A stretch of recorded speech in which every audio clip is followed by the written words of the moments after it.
kesempatan kali ini kami dari kelompok 4 akan mempresentasikan tentang balon karbon. Sebelumnya saya kami terkenalkan terlebih dahulu. Saya Amalia Rosibasida, saya Putri Pratiwi, saya Remyani,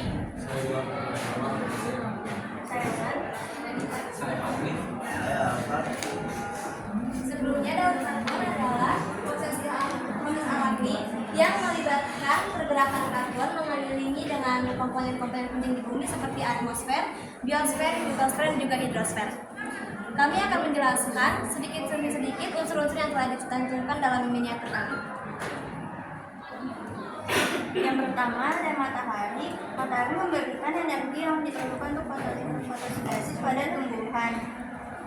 Dalam proses ini, tumbuhan menyerap karbon dioksida dan udara menggunakan sinar matahari untuk mengubahnya menjadi glukosa dan oksigen.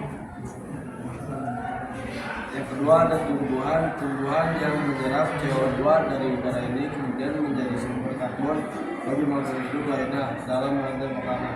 Tumbuhan juga dapat melepaskan sebagian karbon ke tanah melalui akar. Yang ketiga ada kelinci.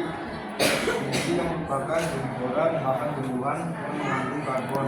Dalam usus kelinci, karbon yang berasal dari tumbuhan akan digunakan untuk pertumbuhan dan ekstraksi.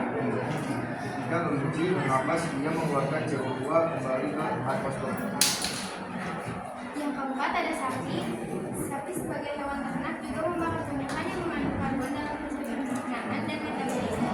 Sapi menerima karbon dari tumbuhan menjadi energi untuk hidupnya dan juga mengeluarkan CO2 saat bernafas. Yang kelima ada sapi mati. Ketika sapi mati, tubuhnya akan terurai. Proses dekomposisi ini akan melepaskan karbon kembali ke tanah dalam bentuk senyawa organik atau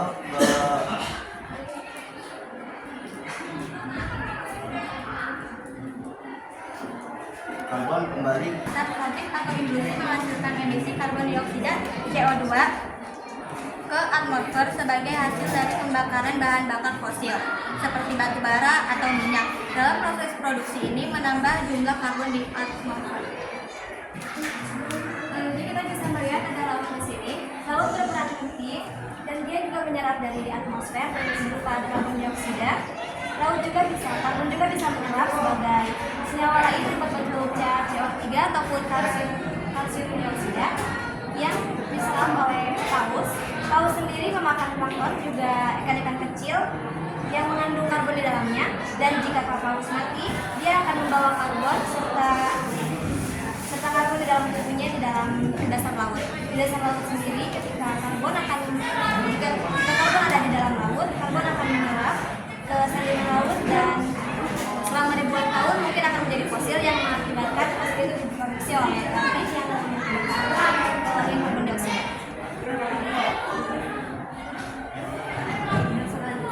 awan dan hujan.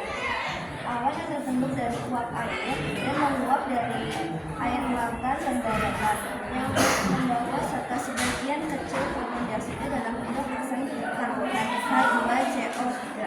Saat hujan turun, karbon ini bisa larut dalam air hujan dan kemudian membasahi tanah dan memberikan karbon di tumbuhan.